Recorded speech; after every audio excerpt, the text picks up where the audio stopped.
Can you taste words? It was a question that caught me by surprise. This summer, I was giving a talk at a literary festival, and afterwards, as I was signing books, a teenage girl came with her friend, and this is what she asked me. I told her that some people experienced an overlap in their senses so that they could hear colors or see sounds, and many writers were fascinated by this subject, myself included. But she cut me off, and a bit impatiently, and said, "Yeah, I know all of that. It's called synesthesia. We learned it at school. But my mom is reading your book, and she says there's lots of food and ingredients, and the long dinner scene in it, she gets hungry at every page." So I was thinking, how come you don't get hungry when you write? And I thought maybe you could taste words. Does it make sense? And actually, it did make sense. Because ever since my childhood, each letter in the alphabet has a different color, and colors bring me flavors. So, for instance, the color purple is quite pungent, almost perfumed, and any words that I associate with purple taste the same way, such as sunset is a very spicy word. But I was worried that if I tell all of this to the teenager, it might sound either too abstract or perhaps too weird. And there wasn't enough time anyhow because people were waiting in the queue. So it suddenly felt like what I was trying to convey was more complicated and detailed than what the circumstances allowed me to say. And I did what I usually do in similar situations.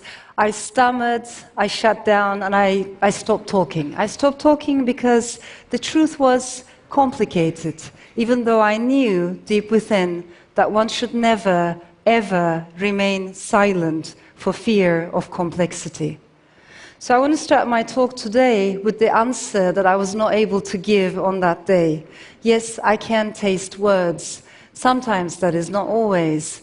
And happy words have a different flavor than sad words. I like to explore how does the word creativity taste like, or equality, love, revolution. And what about motherland? These days, it's particularly this last word that troubles me. It leaves a sweet taste on my tongue, like cinnamon, a bit of rose water, and golden apples. But underneath there's a sharp tongue, like nettles and dandelion. The taste of my motherland, Turkey, is a mixture of sweet and bitter. And the reason why I'm telling you this is because I think there's more and more people all around the world today who have similarly mixed emotions about the lands they come from.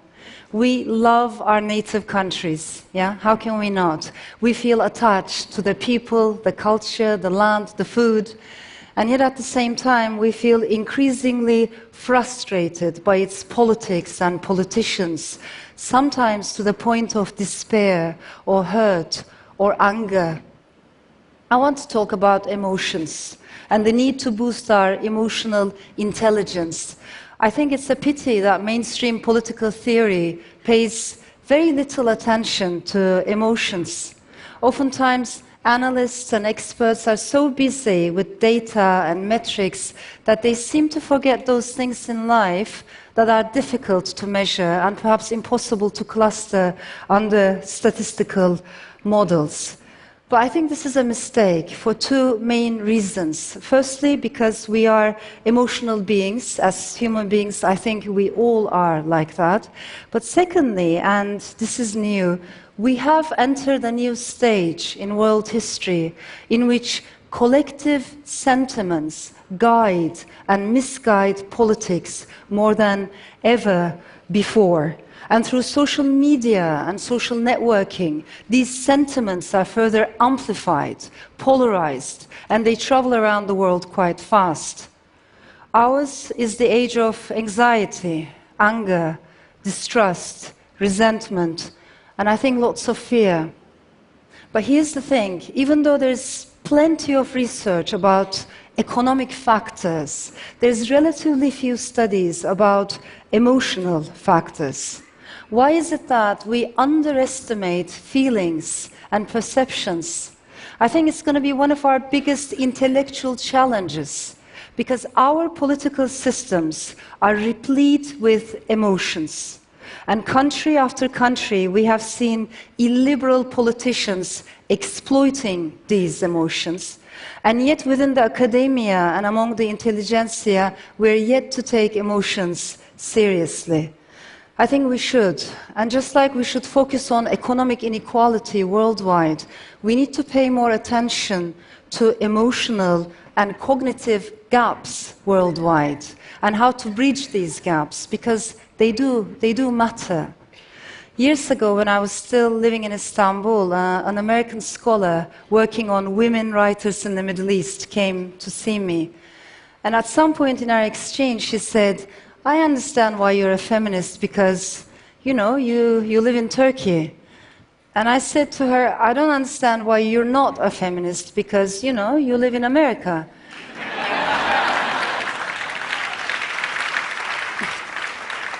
And she laughed. She took it as a joke, and the moment passed. But the way she had divided the world into two imaginary camps, into two opposite camps, it bothered me, and it stayed with me. According to this imaginary map, some parts of the world were liquid countries. They were like choppy waters, not yet settled. Some other parts of the world, namely the West, were solid, safe, and stable. So it was the liquid lands that needed feminism and activism and human rights. And those of us who were unfortunate enough to come from such places had to keep struggling for these most essential values. But there was hope. Since history moved forward, even the most unsteady lands would someday catch up. And meanwhile, the citizens of solid lands could take comfort in the progress of history and in the triumph of the liberal order. They could support the struggles of other people elsewhere, but they themselves did not have to struggle for the basics of democracy anymore, because they were beyond that stage. I think in the year 2016, this hierarchical geography was shattered to pieces. Our world no longer follows this dualistic pattern in the scholar's mind, if it ever did. Yeah? Now we know that history does not necessarily move forward. Sometimes it draws circles, even slides backwards, and that generations can make the same mistakes that their great-grandfathers had made. And now we know that there's no such thing as solid countries versus liquid countries. In fact, we are all living in liquid times, just like the late Zygmunt Bauman told us. And Bauman had another definition for our age. He used to say, we are all going to be walking on moving sands. And if that's the case, I think it should concern us women more than men. Because when societies slide backwards into authoritarianism, nationalism, or religious fanaticism, women have much more to lose. That is why this needs to be a vital moment, not only for global activism, but in my opinion, for global sisterhood as well.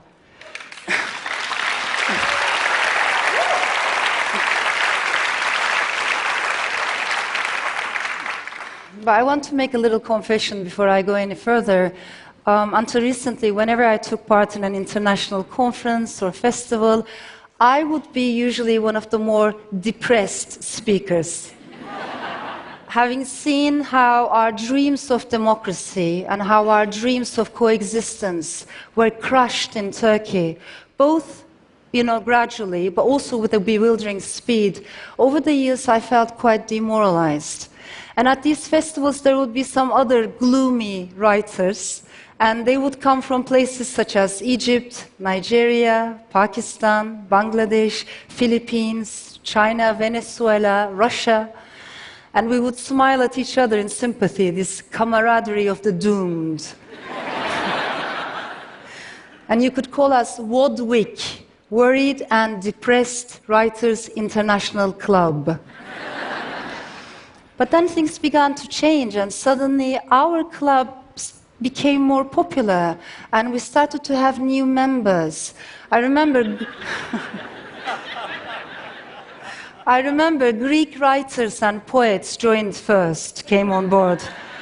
And then writers from Hungary and Poland, and then interestingly writers from Austria, the Netherlands, France, and then writers from the UK, where I live and where I call my home, and then writers from the USA. Suddenly there were more of us feeling worried about the fate of our nations and the future of the world, and maybe there were more of us now feeling like strangers in our own motherlands. And then this bizarre thing happened. Those of us who used to be very depressed for a long time, we started to feel less depressed. Whereas the newcomers, they were so not used to feeling this way that they were now even more depressed.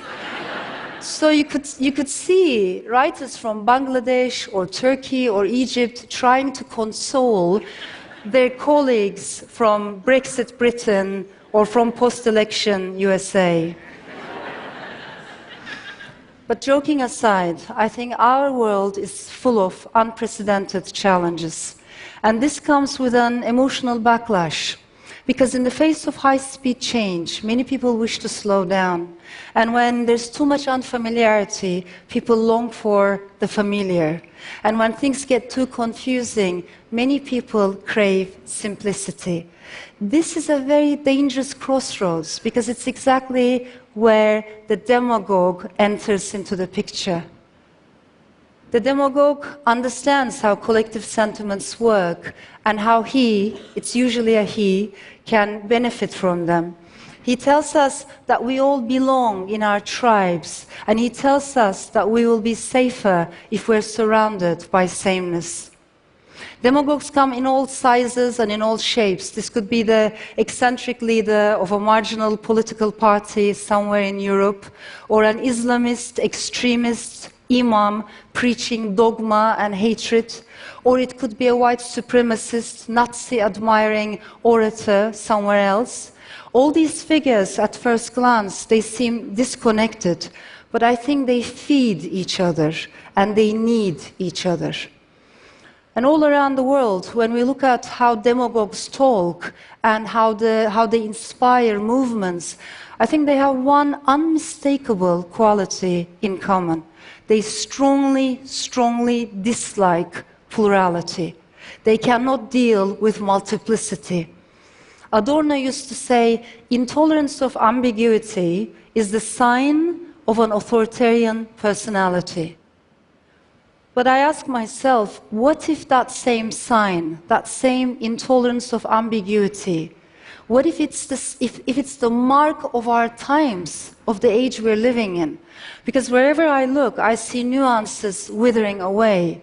On TV shows, we have one anti-something speaker situated against a pro-something speaker. Yeah, it's good ratings. It's even better if they shout at each other. Even in academia, where our intellect is supposed to be nourished, you see one atheist scholar competing with a firmly theist scholar, but it's not a real intellectual exchange because it's a clash between two certainties. I think binary oppositions are everywhere. So slowly and systematically, we are being denied the right to be complex. Istanbul, Berlin, Nice, Paris, Brussels, Dhaka, Baghdad, Barcelona. We have seen one horrible terror attack after another. And when you express your sorrow and when you react against the cruelty, you get all kinds of reactions, messages on social media. But one of them is quite disturbing, only because it's so widespread. They say, why do you feel sorry for them? Why do you feel sorry for them? Why don't you feel sorry for civilians in Yemen or civilians in Syria?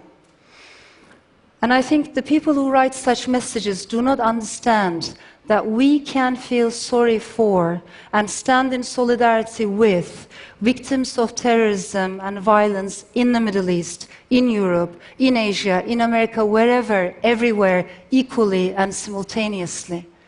They don't seem to understand that we don't have to pick one pain and one place over all others. But I think this is what tribalism does to us. It shrinks our minds, for sure, but it also shrinks our hearts to such an extent that we become numb to the suffering of other people. And the sad truth is we weren't always like this. I had a children's book out in Turkey, and when the book was published, I did lots of events. I went to many primary schools, which gave me a chance to observe younger kids in Turkey. And it was always amazing to see how much empathy, imagination, and chutzpah they have. These children are much more inclined to become global citizens than nationalists at that age. And it's wonderful to see when you ask them, so many of them want to be poets and writers, and girls are just as confident as boys, if not even more. But then I would go to high schools, and everything has changed. Now nobody wants to be a writer anymore. Now nobody wants to be a novelist anymore. And girls have become timid, they are cautious, guarded, reluctant to speak up in the public space. Because we have taught them, the family, the school, the society, we have taught them to erase their individuality. I think East and West, we are losing multiplicity, both within our societies and within ourselves. And coming from Turkey, I do know that the loss of diversity is a major loss. Today, my motherland became the world's biggest jailer for journalists, surpassing even China's sad record. And I also believe that what happened over there in Turkey can happen anywhere. It can even happen here. So just like solid countries was an illusion, singular identities is also an illusion, because we all have a multiplicity of voices inside. The Iranian, the Persian poet Hafiz, he used to say, you carry in your soul every ingredient necessary to turn your existence into joy. All you have to do is to mix those ingredients. And I think mix we can. I am an Istanbulite, yeah, but I'm also attached to the Balkans, the Aegean, the Mediterranean, the Middle East, the Levant. I'm a European by birth, by choice, the values that I uphold. I have become a Londoner over the years. I would like to think of myself as a global soul, as a world citizen, a nomad, and an itinerant storyteller. I have multiple attachments, just like all of us do. And multiple attachments means multiple stories.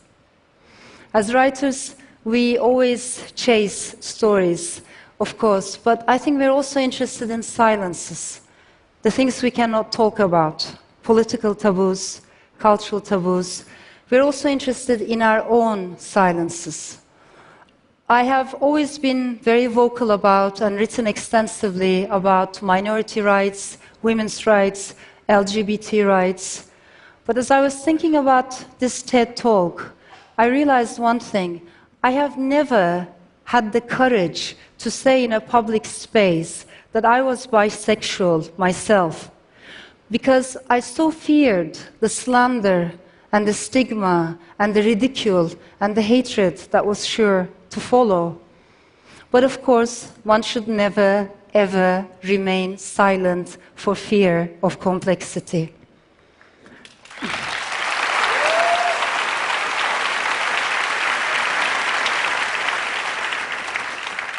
And although I'm no stranger to anxieties, and although I'm talking here about the power of emotions, I do know the power of emotions. I have discovered over time that emotions are not limitless. You know, they have a limit. There comes a moment, it's like a tipping point or a threshold, when you get tired of feeling afraid, when you get tired of feeling anxious. And I think not only individuals, but perhaps nations too have their own tipping points. So even stronger than my emotions is my awareness that not only gender, not only identity, but life itself is fluid. They want to divide us into tribes, but we are connected across borders. They preach certainty, but we know that life has plenty of magic and plenty of ambiguity. And they like to incite dualities, but we are far more nuanced than that.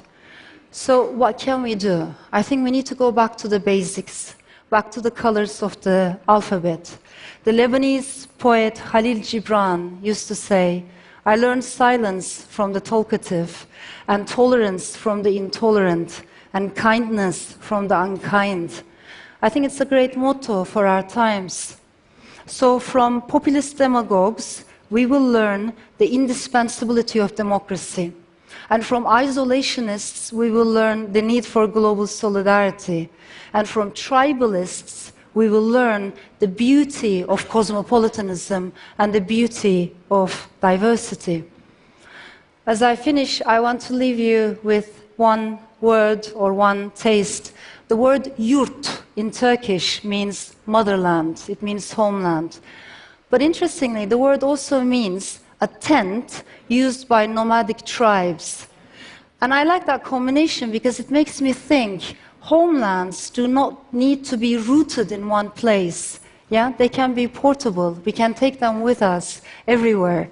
And I think for writers, for storytellers, at the end of the day, there is one main homeland, and it's called Storyland. And the taste of that word is the taste of freedom. Thank you.